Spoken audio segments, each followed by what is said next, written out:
MLC Takkalapalli Ravindra Rao గారు ఉన్నారు నాతో పాటు. ఇంత పెద్ద ఎత్తున ఏర్పాట్లు చేశారు, కేసీఆర్ ఏం మాట్లాడతాడు అనే దానిపై తెలంగాణ ప్రజలందరూ కూడా ఎదురు చూస్తున్నారు. ఎట్లాంటి అటాక్ చేయబోతున్నారు అధికార పార్టీ మీద? మీరు భలే ఉన్నారు. కేసీఆర్ గారు సాయంత్రం ఏం మాట్లాడబోతారు అనేది మేము ఎట్లా చెప్తాం? కేసీఆర్ గారు చెప్పాలి, ప్రజలందరూ వినాలి. అధికార పార్టీని కార్నర్ చేసే ప్రయత్నాలు ఉంటాయా ఈ స్టేజ్ మీద? ఏముంటే చూద్దాం సాయంత్రం. కేసీఆర్ గారి మాటలనే విందాం. ఏంటి ఇంత పెద్ద ఎత్తున అంగరంగ వైభవంగా చేయడానికి ముఖ్యంగా తెలంగాణ ప్రజలకు మీ పార్టీ నుంచి ఎమ్మెల్సీగా మీరేం చెప్తారు? ఇది మా రజతోత్సవ సభ.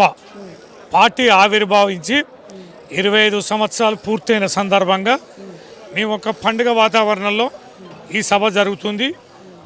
మాకు అడిషనల్ కలిసి వచ్చేది ఏంటంటే ప్రజా వ్యతిరేకత కూడా ఈ ప్రభుత్వం బాగా మూటగట్టుకుంది. ఇచ్చిన హామీలు 100 రోజుల్లో నెరవేరుస్తామని చాలా ఆలస్యం చేయడం, ఇప్పటికి సంవత్సరంన్నర గడిచిపోవడం, కాస్త కోపం మీద ఉన్నారు.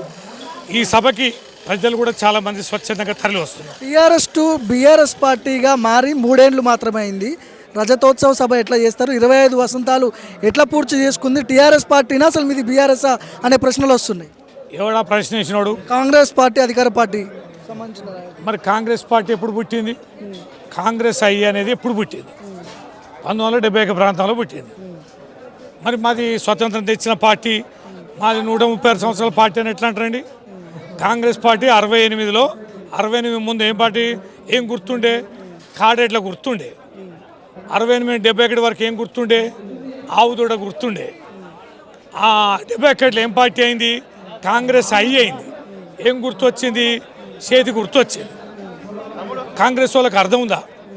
అసలు నైతికత ఉందా వాళ్ళు మాట్లాడడానికి? మాది జాతీయ పార్టీ, స్వతంత్రం తెచ్చిన పార్టీ, 136 సంవత్సరాల చరిత్రను ఎట్లా అంటారండి? మా పార్టీ అప్పుడు కారు గుర్తే, ఇప్పుడు కారు గుర్తే. అప్పుడు గులాబీ రంగే, ఇప్పుడు గులాబీ రంగే. అప్పుడు కేసీఆర్ అధ్యక్షుడు, ఇప్పుడు కేసీఆర్ అధ్యక్షుడు. కనుక కాంగ్రెస్ వాళ్ళకి నైతికత లేదు. తెలంగాణ అనే పదం తీసేసింది పార్టీలో, అంటే తెలంగాణ అనే పదం లేకుండా చేసిర్రు. తెలంగాణకు ఉన్న పేగుబంధం దిగిపోయింది అని చెప్పి చెప్తున్నారు. భారత రాష్ట్ర సమితి, భారతదేశ జాతీయ పార్టీ కదా ఇప్పుడు మీది కూడా. అంటే తెలంగాణను అభివృద్ధి చేసుకోవద్దా? తెలంగాణ ఇలా కేంద్రంలో బీజేపీ ఉంది. రూపాయి ఇస్తున్నారా? ఎన్ని నిధులు ఇస్తున్నాం కేంద్రానికి? అభివృద్ధి జరగడాలే. ఖచ్చితంగా తెలంగాణ అభివృద్ధి చెందాలంటే జాతీయ రాజకీయాల్లో మన పార్టీ ఉండాలి, బలమైన పార్టీ. మనం చాలా వనరులను సమకూర్చుకున్నాం. 65,000 కోట్ల నుంచి 3 లక్షల కోట్లకి మన యొక్క బడ్జెట్ పెరిగింది. ఇంకా పెరగాలి, ఇంకా విస్తృతి పెంచాలి. సభ తర్వాత కేసీఆర్ గారి నాయకత్వాన్ని కోరుకుంటుంది. అందుకనే ఖచ్చితంగా మన సేవలు దేశవ్యాప్తంగా కావాలి. ఈ సభ తర్వాత తెలంగాణలో ఎట్లాంటి రాజకీయ పరిణామాలు మార్పు చెందుతాయి? ఎట్లా ఉంటాయి రాజకీయాలు? మా పాత్ర మేము నిర్వర్తిస్తాం. బీఆర్ఎస్ అనేది అధికారంలోకి వచ్చి తీరుతుంది. కేసీఆర్ గారు మళ్ళీ ముఖ్యమంత్రి అవుతారు. కేసీఆర్ గారి నాయకత్వాన్ని ప్రజలు బ్రహ్మాండంగా కోరుకుంటున్నారు. మేము ఓడించి తప్పు చేశామని ప్రజలు రియలైజ్ అవుతున్నారు. అందుకనే తండోపతండాలుగా కదిలి వస్తున్నారు. అందుకని ఇంత భారీ స్పందన ప్రజల్లో ఉంది. ఈ స్పందన మీరు సాయంత్రం చూస్తారు. సాయంత్రం మీరు టెలికాస్ట్ చేయండి. ఈ యొక్క ప్రజల యొక్క అభిప్రాయాలు కూడా మీరు తీసుకొని మీరు ప్రసారాలు చేయండి. ఈ ప్రజలు ఏమనుకుంటున్నారు అనేది కాంగ్రెస్ వాళ్ళకి తెలియాలి. పార్టీ నుంచి ఏమైనా లీకులు ఉన్నాయా? కేసీఆర్ ఏం మాట్లాడతాడు అనే దాని మీద? లేదు, అలాంటి లీకులు ఏం లేవు. ఎక్కడి నుంచి వచ్చారన్నా? ఏ ఊరు నుంచి వచ్చారు? మాది సూర్యాపేట జిల్లా హుజూర్నగర్ కాన్స్టిట్యున్సీ పాలకవీడు మండలం జాన్పాడ్ దర్గా గ్రామం నుంచి వచ్చాం. ఎందుకు కేసీఆర్ సభకు ఎందుకు వచ్చారు? రీజన్ ఏంది? కేసీఆర్ని చూడడానికా లేకపోతే ఏంటి అసలు? ఈ బీఆర్ఎస్ పార్టీ స్థాపించి 25 వసంతాలు పూర్తి చేసుకున్న సందర్భంగా 10 లక్షల మందితో భారీ బహిరంగ సభ ఏర్పాటు చేయడం ఒక ఎత్తు అయితే, 16 నెలల నుంచి బాపు గారి దర్శనం కోసం, మళ్ళీ బాపు గారు ఇచ్చే సందేశాలు, సూచనలు, విలువైన తన మాటల్ని శ్రద్ధతో విని ఖచ్చితంగా బీఆర్ఎస్ కార్యకర్తగా తూచా తప్పకుండా పాటిద్దామని ఎంతో ఆశతో ఆతృతతో ఇక్కడికి వచ్చాం. ఏంటి పైసలు బిర్యానీలు మందు ఇలాంటి డిస్ట్రిబ్యూట్ చేసి పబ్లిక్ని తీసుకొని వస్తున్నారని చెప్పి అంటారు. ఉందా అట్లాంటి పరిస్థితి? అది పూర్తిగా అవాస్తవం అండి. ఖచ్చితంగా నిజమైన కార్యకర్తలు వాళ్ళ సొంత డబ్బులు వేసుకొని, బైకు దొరికితే బైకు, ఆటో దొరికితే ఆటో, కారు దొరికితే కారు, బస్సు దొరికితే బస్సు, ఎవరి సొంతంగా వాళ్ళ సొంత ఖర్చులతోటి బాపు గారి మీద ప్రేమతో, అభిమానంతో స్వచ్ఛందంగా వస్తున్నారు తప్ప ఎలాంటి బిర్యానీ పొట్లాలకి, బీర్ ప్యాకెట్లకి ఎటువంటికి ఇక్కడ స్థానం లేదు. అలాంటి పూర్తిగా వాస్తవం. రైతు రుణమాఫీ చేసినామని చెప్పి అధికార పార్టీ చెప్తోంది, ఒకవైపు చేయలేదని చెప్పి బీఆర్ఎస్ పార్టీ వర్షన్. అసలు ఎట్లా ఉంది గ్రౌండ్లో మీ ఊర్లలో రచ్చబండల దగ్గర కావచ్చు, ఏం మాట్లాడుకుంటారు ప్రభుత్వం గురించి? ఈరోజు రైతులు మొత్తం ఒకటే మాట. ఊర్లో 100 మంది రైతులకి రుణమాఫీ రైతు రుణాలు తీసుకొని ఉంటే అందులో పూర్తిగా 10 మంది నుంచి 15 మంది వరకే రుణమాఫీలు అయినాయి. అంటే 75% ఇంకా రుణమాఫీ కావాల్సిన రైతులు చాలామంది ఉన్నారు. ఈ మాటల గాడి అంకెల గాడిలతో కాంగ్రెస్ ప్రభుత్వం మోసం చేస్తుంది. రైతు రుణమాఫీ అనేది పూర్తిగా అవాస్తవం.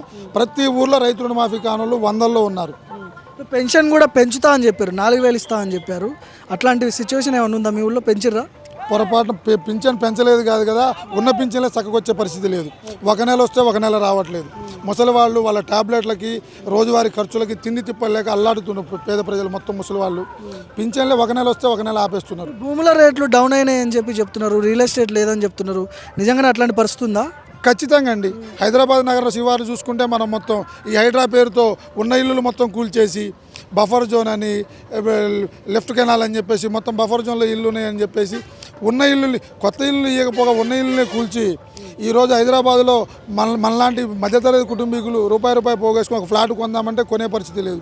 ఇక్కడ 20 ఏళ్ల కింద ఏ చెరువు ఉందంటారో ఏ కాలువ ఉందంటారో అని ఎక్కడ ఆక్యుపై చేసి దీన్ని కబ్జా చేస్తారని భయపడి ఎవ్వరూ కూడా అక్కడ రియల్ ఎస్టేట్ చేయడానికి కానీ ఒక ఫ్లాట్ కొనడానికి కానీ ముందుకు వచ్చే పరిస్థితి లేదు. ఇప్పుడు ఎన్నికలు జరిగితే ఎట్లుంటుంది తెలంగాణలో పరిస్థితి? ఖచ్చితంగా ఇప్పటికిప్పుడు ఎన్నికలు జరిగితే క్లీన్ స్విప్ 90 నుంచి 95 స్థానాలు బీఆర్ఎస్ పార్టీ కొట్టబోద్ది 100%. 2 ఏళ్ళు కూడా కాలే కదా అధికార పార్టీ కాంగ్రెస్ వచ్చి, ఎందుకు ఇంత వ్యతిరేకంగా ఉందని చెప్పి ఎందుకు చెప్తున్నారు మీరు? అమలు కాని హామీలు, కనీసం 5 ఏళ్ళు కూడా పాలించలే కదా. అమలు కాని హామీలు ఇచ్చి చేతగాని హామీలు ప్రజలకి మభ్యపెట్టి వాటితోటి ముందైతే గద్దెనెక్కుదాం, తర్వాత వాళ్ళు అడుగుతారా మనం ఇస్తామా అన్న కోణంలో ప్రభుత్వం అయితే ఏర్పాటు చేసుకున్నారు. కానీ ఈరోజు రాష్ట్ర అభివృద్ధి చూసుకుంటే మన రాష్ట్ర ఆదాయం చూసుకుంటే వాళ్ళు ఇచ్చిన పథకాలకి మనకు ఉన్న ఆదాయానికి ఎక్కడా సరిపొందం లేకపోవడం వల్ల ఆ సంక్షేమ పథకాలు అనేవి రావు, అవి ఇవ్వలేరు. అది అసంభవం. ఖచ్చితంగా ప్రజలు వీళ్ళని ఉరికిచ్చే రోజులు చాలా దగ్గరలోనే ఉన్నాయి. కేసీఆర్ ఏం మాట్లాడతాడు అనే దాని మీదనే అందరూ ఎదురు చూస్తున్నారు. ఏం మాటలు మాట్లాడుతుండొచ్చు? ఎట్లాంటి రేవంత్ పై విమర్శలు చేస్తాడా, లేకపోతే కార్నర్ చేసే ప్రయత్నాలు ఉంటాయి? ఎట్లా ఉంటుంది? ఖచ్చితంగా ఈ 25 వసంతాల్లో పార్టీ ఎన్ని రకాలుగా ఇబ్బంది పడ్డది, ఎన్ని ఒడిదుడుకులు తట్టుకొని ఈరోజు 25 వసంతాలు చేపట్టుకొని 10 సంవత్సరాలు ప్రభుత్వాన్ని ఏర్పాటు చేసింది అని అప్పుడు గతంలో జరిగిన యుద్ధాలు, చేసిన త్యాగాలు, వీళ్ళ ఫలితాలు మొత్తాన్ని ఒక్కొక్కటిగా గుర్తు చేస్తూ మన ఓటమి గల కారణాలు మళ్ళీ తెలియపరుస్తూ రాబోయే రోజుల్లో మనం ప్రభుత్వంపై ఏ విధంగా వాళ్ళ ప్రభుత్వ వ్యతిరేకతను మనం తిప్పికొట్టాలి, ప్రభుత్వం చేస్తున్న దొంగ హామీలను ప్రజల్లో ఎలా తీసుకెళ్లాలి అనే దాని మీద ప్రతి ఒక్క కార్యకర్తకి ఒక సైనికుల్లా మా గురుగారు బాపు గారు సూచనలు సలహాలు ఇస్తారని ఆయన మాట కోసం వేదికలతో ఎదురు చూస్తూ ఉన్నాం.